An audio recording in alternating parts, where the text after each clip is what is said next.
24 मार्च 2023 चैत्र शुक्ल तृतीया गणगौर तीज।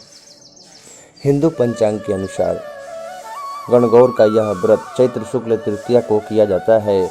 होली के दूसरे दिन चैत्र कृष्ण प्रतिपदा से जो 9 विवाहिताएं प्रतिदिन गणगौर पूजती है, वे चैत्र शुक्ल द्वितीया के दिन किसी नदी, तालाब या सरोवर पर जाकर अपनी पूजी हुई गणगौरों को पानी पिलाती है और दूसरे दिन सायंकाल के समय उनका विसर्जन कर देती है। यह व्रत विवाहिता लड़कियों के लिए पति का अनुराग उत्पन्न कराने वाला और कुमारियों को उत्तम पति देने वाला है। इससे सुहागिनों का सुहाग अखंड रहता है। इस दिन भगवान शिव ने पार्वती जी को तथा पार्वती जी ने समस्त स्त्री समाज को सौभाग्य का वरदान दिया था। सुहागिनें व्रत धारण से पूर्व ही रेणुका की गौरी की स्थापना करती है एवं उनका पूजन किया जाता है। पश्चात गौरी जी की कथा कही जाती है। कथा के बाद गौरी जी पर चढ़ाए हुए सिंदूर से स्त्रियां अपनी मांग भरती है। इसके पश्चात केवल एक बार भोजन करके व्रत का पारण किया जाता है। गणगौर का प्रसाद पुरुषों के लिए वर्जित है। गौरी पूजा सौभाग्यवती स्त्रियों और कन्याओं का प्रमुख त्यौहार है। कन्याएं पूरे 16 दिन गणगौर पूजन कर मां पार्वती को प्रसन्न करती है। जिन कन्याओं का विवाह होता है उन्हें भी प्रथम व 16 दिन गणगौर पूजन अत्यंत आवश्यक माना गया है।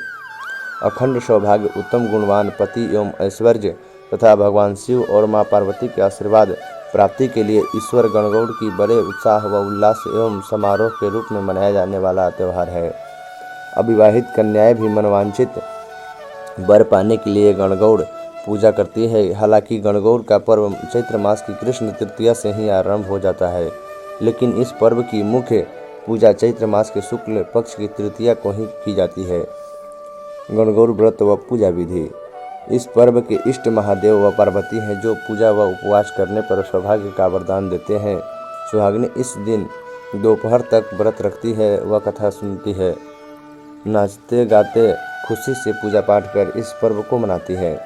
इस पर्व के लिए इस चैत्र कृष्ण पक्ष की एकादशी यानी कि पापमोचनी एकादशी को प्रातः स्नान आदि कर गीले वस्त्रों में ही रहते हुए घर में किसी पवित्र स्थान पर लड़की की टोकरी में जवारे को बोए।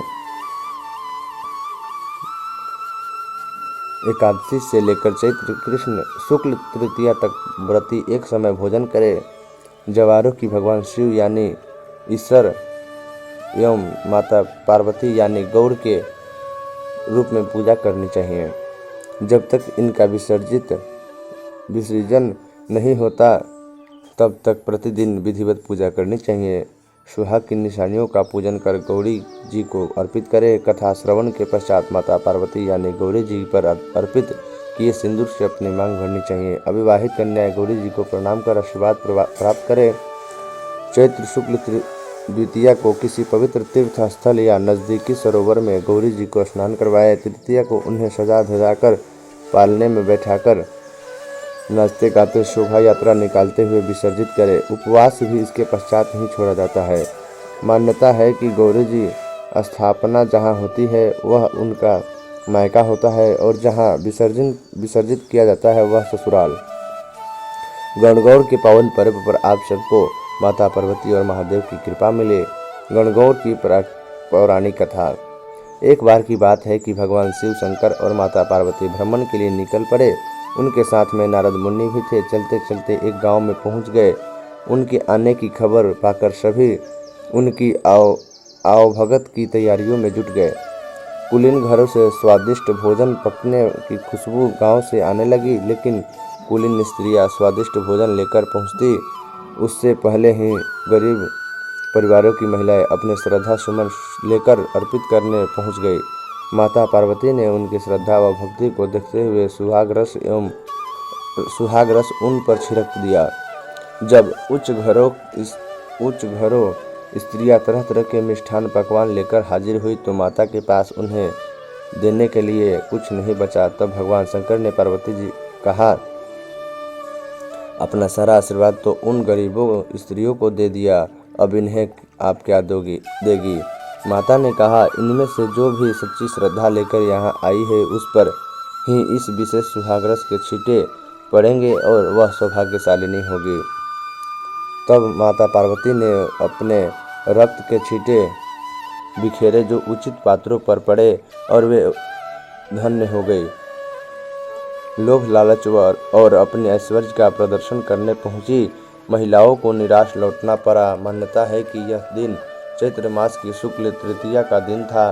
तब से लेकर आज तक स्त्रियां इस दिन गणयानी की भगवान शिव और गौरयानी की माता पार्वती की पूजा करती हैं।